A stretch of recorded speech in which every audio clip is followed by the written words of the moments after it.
આજે આપણે ધોરણ 12 એસપી વિષયમાં વિભાગ 2 પ્રકરણ નંબર 7 કંપનીનું વિસર્જન એની અંદર કંપનીને વિસર્જનમાં લઈ જવાના જે બે પ્રકાર છે, એક તો અદાલત દ્વારા ફરજિયાત વિસર્જન અને સ્વૈચ્છિક વિસર્જન, એ વિશેની ચર્ચા કરીશું.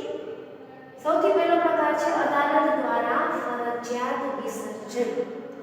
અદાલત દ્વારા ફરજિયાત વિસર્જન એટલે શું?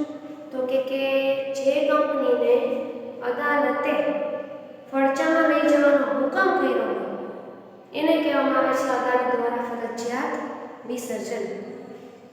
ટ્રિબ્યુનલે કરેલા હુકમ દ્વારા, ટ્રિબ્યુનલ એટલે અદાલતે કરેલા હુકમ દ્વારા કંપનીને ફરજાની પ્રક્રિયામાં લઈ જવામાં આવે તેને કહેવામાં આવે છે અદાલત દ્વારા ફરજિયાત વિસર્જન.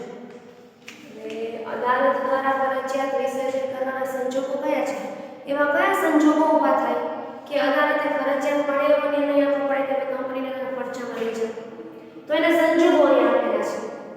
એમાંનું સૌથી પહેલું છે કંપની દેવું ચૂકવવા અસમર્થ બને. સૌથી પહેલો અને મહત્વનો સંજોગ કે જ્યારે કંપનીનું દેવું ખૂબ જ વધી ગયું છે અને હવે કંપની એ દેવું ચૂકવવા માટે સમર્થ નથી, ત્યારે અદાલત છે એ ફરજિયાતપણે એ કંપનીને ફરજામાં લઈ જવાનો હુકમ કરી શકે છે અને એ પ્રમાણે કંપનીએ ફરજાની પ્રક્રિયામાંથી પસાર થઈ અને પોતાનું વિસર્જન કરવું પડે છે. કંપનીની આર્થિક સ્થિતિ નબળી હોવા છતાં જો કંપનીનું દેવું ન હોય તો અદાલત કંપનીને ફરજામાં લઈ જવાનો હુકમ કરશે નહીં. મેઇન વસ્તુ છે જો કંપની પર દેવું છે તો કંપનીને ફરજિયાત ફરજામાં જવું પડશે, પણ કંપનીની આર્થિક સ્થિતિ બહુ સારી નથી પણ એની પાસે દેવું નથી તો અદાલત એને ફરજામાં લઈ જવાનો હુકમ કરી શકે નહીં. બીજું છે ખાસ ઠરાવ દ્વારા. હવે કંપનીને પોતાને જેમ થાય કે અમે હવે આ કંપનીને વધારે આગળ ચલાવી શકશું નહીં તો કંપની શું કરે? પોતાની સભામાં એક ખાસ ઠરાવ પસાર કરાવડાવે અને એ ખાસ ઠરાવ પસાર કરાવડાવીને પણ કંપનીને ફરજામાં લઈ જઈ શકે છે. કોઈ પણ કારણસર કંપની ખાસ ઠરાવ પસાર કરી નક્કી કરે કે અદાલત દ્વારા કંપનીને ફરજામાં લઈ જવી જોઈએ તો કંપનીને ફરજામાં લઈ જઈ શકાય છે. કંપનીના સભ્યો દ્વારા પણ સામાન્ય સભામાં ખાસ ઠરાવ પસાર કરીને કંપનીને ફરજામાં લઈ જઈ શકાય છે. જ્યારે ખાસ ઠરાવ પસાર કરવામાં આવે ત્યારે અદાલતને અરજી કરી અને અદાલત દ્વારા કંપનીને ફરજામાં લઈ જઈ શકાય છે. કંપનીના સંચાલકોને ખાસ ઠરાવની નકલ સાથે અદાલતમાં અરજી કરવાની સત્તા આપવામાં આવે છે. ખાસ ઠરાવ પસાર કરી અને સંચાલકો છે અદાલતમાં અરજી કરે કે ભાઈ તમે અમારી કંપનીને અદાલત દ્વારા ફરજામાં લઈ જવાનો હુકમ કરો. જો કે અદાલતને યોગ્ય લાગે તો જ કંપનીને ફરજામાં લઈ જવાનો હુકમ કરી શકે છે. એટલે બીજું છે ખાસ ઠરાવ દ્વારા કંપનીને ફરજામાં લઈ જઈ શકાય છે. પછી ત્રીજો મુદ્દો છે કંપનીની પ્રાથમિક સભા અને અહેવાલ. દરેક કંપની છે એને પ્રાથમિક સભા બોલાવવી જરૂરી છે અને ફરજિયાત છે. પ્રાથમિક અહેવાલ કંપની રજિસ્ટ્રારને મોકલવો પડે છે. જો કંપની આ બાબતે કસૂર કરે, પ્રાથમિક સભા ન કરે, અહેવાલ ન મોકલે તો કંપની રજિસ્ટ્રાર અથવા શેર હોલ્ડર અદાલતમાં અરજી કરી શકે છે. જો કંપની પ્રાથમિક સભાનું આયોજન ન કરે, જો કંપની અહેવાલ રજિસ્ટ્રારને ન મોકલે તો રજિસ્ટ્રાર અથવા શેર હોલ્ડર અદાલતને અરજી કરી અને કંપનીનું વિસર્જન કરાવી શકે છે. આ અરજી કરતા પહેલા કંપની રજિસ્ટ્રારે કેન્દ્ર સરકારની મંજૂરી લેવી પડે છે. જે તારીખે પ્રાથમિક સભા બોલાવવાની હોય તે અંતિમ તારીખ સુધી સભા ન બોલાવે તો સભાની તારીખથી 14 દિવસ બાદ કંપનીના શેર હોલ્ડર અને અન્ય અંશદાતાઓ કંપનીને ફરજામાં લઈ જવા માટે અદાલતને અરજી કરી શકે છે. ટૂંકમાં જો કંપની પોતાની પ્રાથમિક સભા ન બોલાવે, અહેવાલ રજૂ ન કરે તો રજિસ્ટ્રાર અને શેર હોલ્ડર દ્વારા અદાલતને અરજી કરી શકાય છે કંપનીને ફરજામાં લઈ જવા માટે. ત્યારબાદ છે નોંધણીનું પ્રમાણપત્ર. કોઈ પણ કંપની છે એને શરૂ કરવા માટે પહેલા એને સરકાર પાસેથી નોંધણીનું પ્રમાણપત્ર લેવું પડે.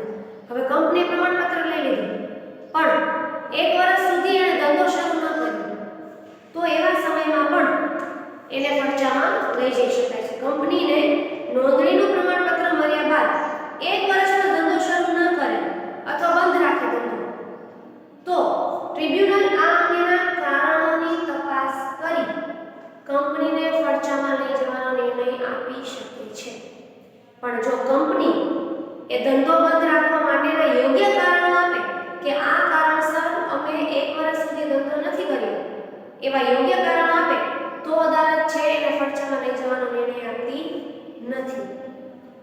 ધંધો શરૂ નહીં કરવા પાછળ ધંધો બંધ રાખવાનું વાજબી કારણ જણાય તો અદાલત ફરજાનો નિર્ણય હુકમ કરશે નહીં.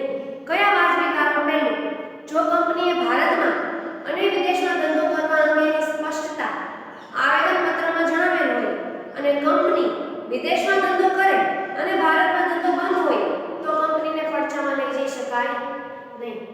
કોઈ કંપની એવું કીધું હોય કે અમે ભારતમાં વિદેશમાં બે જગ્યાએ ધંધો કરશું, ભારતમાં અત્યારે ધંધો બંધ છે, વિદેશમાં ચાલુ છે, તો એવા સંજોગોમાં કંપનીને ફરજામાં લઈ જવામાં આવતી નથી અને અદાલત એવો હુકમ કરી શકતી નથી. અને બીજું છે, કંપની ભવિષ્યમાં ધંધો શરૂ કરશે તેવી સ્પષ્ટ શક્યતા જણાતી હોય તો ફરજાનો હુકમ આપી શકતી નથી. ત્યાર પછી છે સભ્ય સંખ્યામાં ઘટાડો. જો કંપનીના સભ્યોની સંખ્યા નક્કી કરેલી છે તેનાથી સાવ ઘટી જાય તો એવા સમયે અદાલત છે કંપનીને ફરજામાં જવાનો નિર્ણય આપે છે. જાહેર કંપનીમાં સભ્ય સંખ્યા 7 થી ઓછી અને ખાનગી કંપનીમાં 2 થી ઓછી થાય તો કંપનીને ફરજામાં લઈ જઈ શકાય છે. સામાન્ય રીતે કંપનીના સભ્યો જ કંપનીને ફરજામાં લઈ જતા હોય છે. સભ્ય સંખ્યામાં ઘટાડો થયો હોવા છતાં જો કંપની 6 મહિના સુધી પોતાનો ધંધો ચાલુ રાખે તો તેની જાણ જે સભ્યોને હોય તેવા દરેક સભ્યોને કંપનીના ભવિષ્યના તમામ દેવા માટે અંગત રીતે જવાબદાર ગણવામાં આવે છે. ત્યાર પછીનો મુદ્દો છે ભારતનું સાર્વભૌમત્વ અને અખંડિતતા. કોઈ કંપની એવું કાર્ય કર્યું છે કે જેમાં ભારતનું સાર્વભૌમત્વ અને અખંડિતતા એ તૂટે છે, એનું બરોબર પાલન નથી થતું તો એવા સમયે પણ અદાલત એવી કંપનીને ફરજિયાત ફરજામાં લઈ જવાનો આદેશ આપી શકે છે. કંપનીએ ભારતના સાર્વભૌમત્વ અને અખંડિતતાના હિત વિરુદ્ધ કોઈ કૃત્ય કર્યું હોય અથવા રાજ્યની સલામતી વિરુદ્ધનું કોઈ કાર્ય કર્યું હોય તો એવા સમયે અદાલત છે કંપનીને ફરજામાં લઈ જવાનો આદેશ કરી શકે છે. અને છેલ્લું છે યોગ્ય અને ન્યાયી કારણ. બીજા યોગ્ય અને ન્યાયી કારણ હોય તો એને ધ્યાનમાં રાખીને પણ અદાલત છે એ કંપનીને ફરજામાં લઈ જઈ શકે છે. કયા કારણો? તો કે કંપની તેના મુખ્ય ઉદ્દેશો કોઈ કારણસર ગુમાવે ત્યારે, કંપની દર વર્ષે સતત ખોટ કરતી હોય તો, પછી કંપનીની રચના અને સમગ્ર વ્યવહાર કપટ કે છળમય હેતુ દ્વારા થયો હોય ત્યારે કંપનીને ફરજામાં લઈ જવામાં આવે છે. અને કંપનીમાં લઘુમતી સભ્ય પ્રત્યે જુલમ થતો હોય ત્યારે આ બધા જ સંજોગોમાં કંપનીને ફરજામાં લઈ જવા માટે અદાલત છે હુકમ કરી શકે છે. ત્યારબાદનો મુદ્દો છે સ્વૈચ્છિક વિસર્જન. સ્વૈચ્છિક વિસર્જન એટલે અદાલતની દખલગીરી વગર સભ્યો દ્વારા કે લેણદારો દ્વારા જે વિસર્જન કરાવવામાં આવે એને સ્વૈચ્છિક વિસર્જન કહે છે. એમાં અદાલતની કોઈ દખલગીરી હોતી નથી. કંપનીના સભ્યો અને લેણદાર અદાલતની દખલગીરી સિવાય કંપનીને ફરજામાં લઈ જાય તે પ્રક્રિયાને સ્વૈચ્છિક વિસર્જન કહે છે. એમાં બે પ્રકાર છે, સભ્યો દ્વારા સ્વૈચ્છિક વિસર્જન અને લેણદારો દ્વારા સ્વૈચ્છિક વિસર્જન. તો સભ્યો દ્વારા સ્વૈચ્છિક વિસર્જન એટલે શું? કંપની સદ્ધર હોય અને સભ્યો સ્વેચ્છાપૂર્વક કંપનીના લેણદારોને જણાવ્યા સિવાય કંપનીને ફરજામાં લઈ જવાનો ઠરાવ કરે ત્યારે એને સભ્યો દ્વારા સ્વૈચ્છિક વિસર્જન કહેવામાં આવે છે. કંપની સદ્ધર છે, કંપનીને કંઈ વાંધો નથી, પણ એના સભ્યો એવું ઈચ્છે છે કે કંપની ફરજામાં જાય, એને ફરજામાં લઈ જવી છે તો ઠરાવ પસાર કરી સભ્યો, બધા જ સભ્યો ઠરાવ પસાર કરીને કંપનીને ફરજામાં લઈ જઈ શકે છે. ત્યારબાદ છે લેણદારો દ્વારા સ્વૈચ્છિક વિસર્જન. કંપની તેના સંપૂર્ણ દેવા ચૂકવવા માટે અસમર્થ હોય. લેણદારો એટલે શું? કંપની પાસે જે પૈસા માંગતા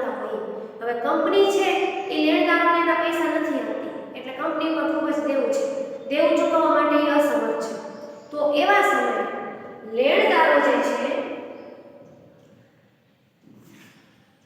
દેવું ચૂકવવા માટે અસમર્થ હોય અને નાદારની પરિસ્થિતિમાં હોય એટલે કે સંચાલકો દ્વારા સદ્ધરતાનું જાહેરનામું બનાવાયું ન હોય ત્યારે લેણદારો કંપનીને પડચામાં લઈ જઈ શકે છે, જેને કહેવામાં આવે છે લેણદારો દ્વારા સ્વૈચ્છિક વિસર્જન. અહીંયા વિસર્જનના જે બંને પ્રકાર છે અદાલત દ્વારા અને સ્વૈચ્છિક એ પૂરા થાય છે અને અહીંયા આખો પાઠ જે 7મો પાઠ છે એ પ્રકરણ પણ પૂરું થાય છે અને આપણો અભ્યાસક્રમ પણ અહીંયા પૂરો થાય છે. હવે પછીથી આપણે રિવિઝનના લેક્ચર્સ કરશું. અહીંયા આપણો એસપી વિષયનો સમગ્ર અભ્યાસક્રમ વિભાગ 1 અને વિભાગ 2 એ બંને પૂર્ણ થાય છે. તમે તમારી રીતે તૈયારી ચાલુ રાખશો, ચેપ્ટર પ્રમાણે તૈયારી કરતા રહેશો. હવે પછીથી આપણે રિવિઝન કરીશું.